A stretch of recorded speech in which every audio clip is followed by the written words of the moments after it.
Madame, mademoiselle, monsieur, bonjour et bienvenue dans notre magazine où nous poursuivons notre rencontre avec Thierry Janssen qui vient de publier aux éditions L'Iconoclaste ce livre intitulé « Écoutez le silence à l'intérieur, itinéraire spirituel pour s'éveiller à l'essentiel ». Thierry Janssen, bonjour. Bonjour. Alors, vous avez parlé dans la dernière émission de ce travail de passer de l'ombre vers la lumière, cette foi qui est solaire, ce Christ qui est solaire. Tout ça, c'est tout ce chemin spirituel qui est proposé, ce retour à l'essentiel. Vous avez parlé à plusieurs reprises dans ce magazine de méditation. C'est quoi exactement la méditation ? Méditation que moi je préfère même appeler contemplation parce que dans le vocabulaire francophone, méditation c'est parfois réfléchir. Je vais méditer à ce sujet, je vais réfléchir. Non, la méditation c'est comme je l'entends là et comme on l'entend de plus en plus, c'est vraiment cet acte contemplatif, c'est-à-dire d'être juste là, présent à ce qui est. Et ça demande que le mental s'apaise en nous pour être juste dans la constatation, dans la conscience, qui éclaire la réalité. Et qui accepte la réalité telle qu'elle est, qui l'accueille sans condition, qui aime inconditionnellement. Et en fait, moi je me rends compte qu'enfant j'étais très contemplatif. Mes parents étaient très énervés par ça parce qu'ils disaient que j'étais oisif. C'était une forme de refuge. Dans le sens où j'étais un enfant avec un corps un peu déformé, j'étais hypersensible et j'avais peur des autres. Donc je me réfugiais dans la contemplation. J'y trouvais une forme de paix, mais aussi d'isolement. Je me sentais protégé. Ça, c'est la partie névrotique de la chose. Mais par contre, quand j'entendais mes parents dire que j'étais oisif, je me souviens très bien, j'avais 5, 6 ans. Je me disais, non, ils ne peuvent pas comprendre. Je suis juste bien. Et j'avais des élans d'amour pour le monde énormes. Et je suis sûr que tous les enfants ont ça. Et quand j'en parle, souvent les adultes me disent « oui, j'ai connu ça ». Et puis progressivement, ça nous quitte parce que le moi se construit et il est rempli de présupposés, d'a priori, de croyances, de conditionnements. Et on n'est plus là dans l'écoute du monde. On n'est plus dans cette contemplation qui accueille le monde, on le pense. Et nous vivons dans une civilisation qui est prisonnière de ça, parce qu'on a parlé du miracle grec, que je ne trouve pas si miraculeux que ça, dans le sens où, au 5e siècle avant Jésus-Christ, quand les philosophes à Athènes, un petit groupe d'hommes, là, tout d'un coup, ont dit « il faut arrêter d'écouter le monde, il faut le penser », parce que c'est ça qu'ils nous ont dit. Or, jusqu'alors, les penseurs grecs de la Grèce archaïque allaient suivre des enseignements dans les temples de l'Égypte, Solon, ils allaient écouter le monde, parce que dans les temples de ces grandes civilisations traditionnelles qu'étaient l'Égypte, l'Inde védique, la Chine très ancienne, on écoutait le monde, comme dans toutes les civilisations traditionnelles. Et l'enjeu était de comprendre la place de l'être humain dans le monde, et à travers les rituels, de montrer qu'il respecterait cette place. Et chaque civilisation inventait ses rituels pour se rappeler qu'il y avait une place d'humilité de l'être humain dans le monde. Et puis tout d'un coup, ces philosophes grecs nous disent « non, on n'écoute plus le monde, on le pense ». Et Démocrite nous dit « le monde est un ensemble d'atomes ». Atomos, la plus petite partie divisible. Et du coup, on finit par chercher ces atomes et on les trouve. Aujourd'hui, on sait que les atomes, on peut encore les diviser, on pourra diviser jusqu'à la réalité ultime. Aujourd'hui, on parle que dans les atomes, il y a des particules subatomiques, et puis des cordes, et puis de l'énergie, et puis il va rester quoi, Il va rester la lumière. Et en fait, à force de penser le monde et de ne pas l'écouter, nous nourrissons ce mental qui se fourvoie, qui n'écoute pas la sagesse profonde qui naît de l'écoute du monde, de la contemplation.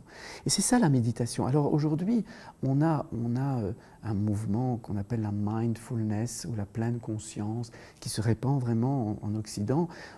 Certains parlent d'une mode. Moi, je pense que ce n'est pas une mode, c'est une nécessité.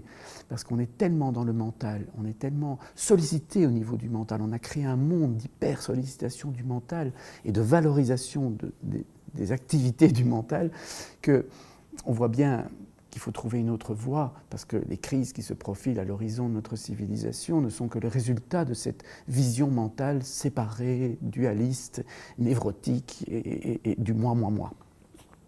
Et du coup, cet attrait vers la méditation dite de pleine conscience ne m'étonne absolument pas.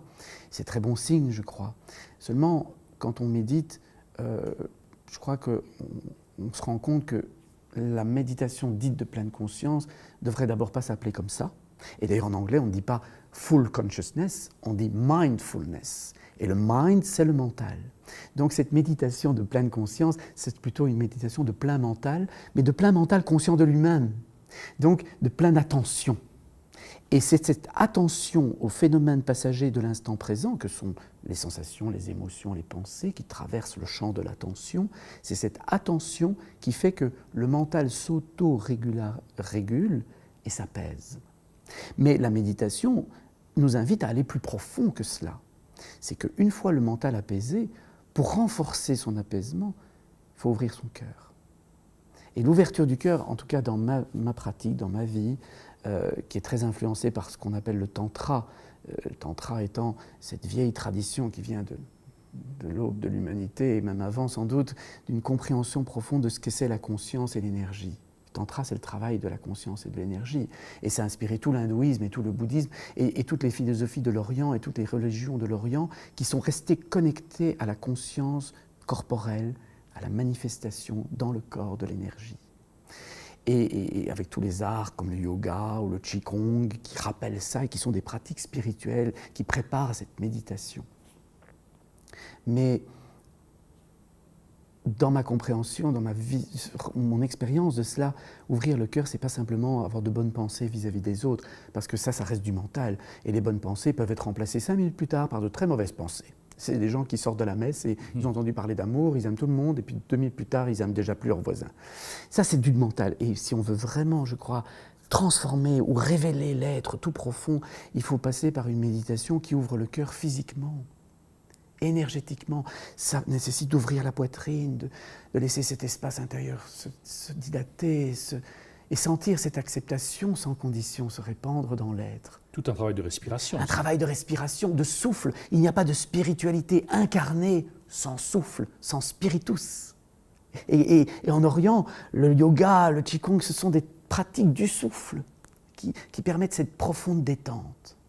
Et je l'ai dit dans une autre rencontre avec vous, la détente est nécessaire pour que la vie puisse passer, parce que la vie connaît le chemin. Mais dès que c'est fermé, dès que c'est tendu, elle ne peut plus passer. La détente, c'est l'amour. Je crois que c'est Swami Prajnampad qui reprenait ce concept indien, hindou, qui compare la détente et l'amour. Enfin, pas qu'il les compare, qu'il les associe. Et il disait, chaque fois que vous vous détendez, vous vous aimez. Et chaque fois que vous permettez à un autre de se détendre, vous l'aimez. Parce que l'amour, c'est l'acceptation. Et le chemin qui va de moi à soi, c'est le chemin de l'acceptation inconditionnelle de tout, y compris de ce moi qui parfois nous fait un peu horreur quand on constate la souffrance et la séparation qu'il peut créer. Et c'est dans l'aimant qu'il va se dissoudre. Et ce n'est pas passer du moi au soi, c'est laisser le soi se révéler, c'est laisser la lumière éclairer tout ça. Mais pour cela, si je vous entends bien, ça demande également tout un travail sur le corps. Oui, je pour pense permettre profondément. Effectivement, par ces respirations, à laisser l'espace. Que ça soit incarné, qu'on sente cette détente. Et après, on a un guide. C'est ce corps qui nous dit, là, je ne suis plus détendu, c'est que je suis en train de me tromper. Là, je suis détendu, c'est que je suis en train d'aimer. Et quand j'aime, je ne me trompe jamais. Je ne me trompe jamais parce que je laisse la vie circuler. Je sers la vie. Parce que la vie ne demande que ça, de l'amour. Elle est amour. Elle est lien. Il n'y a pas de vie sans lien. Mais pas ces liens tordus qui dominent, qui exploitent, qui trichent. Non, le vrai lien d'amour qui dit ça c'est juste et laissons la vie circuler. Même si parfois le projet de l'autre ne correspond pas au mien. Si je vous entends bien, plutôt que de dire « je prie Dieu », c'est d'abord laisser prier Dieu en soi? Oui, c'est laisser Dieu parler en nous. Moi, quand je prie, il m'arrive de prier en invoquant Dieu, mais surtout la Vierge Marie. J'ai un rapport particulier avec la Vierge Marie, très fort, depuis très jeune, et qui est une image pour moi de l'amour inconditionnel. Et Marie-Madeleine aussi, qui est l'amour inconditionnel, mais incarné dans la femme qui a peut-être même été la femme de Jésus, mais en tout cas, elle est incarnée, et elle accepte d'ailleurs que le Christ s'en aille et vive cette souffrance, mais parce qu'elle donne à la vie. Et quand je parle à la Vierge, qui est une façon pour moi de me relier à une énergie, à cette énergie de l'amour sans condition, je lui dis « Montrez-moi le chemin, parlez-moi, Moi, je ne sais pas. Moi, je ne sais pas. Parce que là, je me raconte plein d'histoires qui m'aveuglent. Mais montrez-moi le chemin, faites-moi sentir. Et alors, il y a cette joie qui surgit. Et je dis, waouh, ça c'est bon, c'est le chemin, lâche. Arrête de répéter ton scénario névrotique, de ton petit ego, de ta petite personnalité. Mais jamais je ne suis fâché sur ma personnalité. Pourtant, j'ai été longtemps quelqu'un de très perfectionniste et j'aurais pu avoir cet ego spirituel qui dit « moi, je suis parfait, et vous voyez comme je fais bien ». Non, je ne fais pas bien. Et si je vous racontais, ce n'est pas le lieu, et puis on n'est pas là pour s'étaler, mais franchement, si je racontais, les gens ils tireraient des grands yeux en disant « ah, lui aussi, ou il fait ça, lui ». Mais oui, mais je l'accueille, c'est mon humanité, et du coup, je deviens divin. Parce que Dieu est en moi, il accueille tout ça. Laissez venir à moi, les petits-enfants. Merci beaucoup Thierry Janssen. Nous arrivons au terme de cette émission. Merci de nous avoir accompagnés jusqu'ici. Il ne me reste qu'à vous souhaiter une excellente journée. À très bientôt.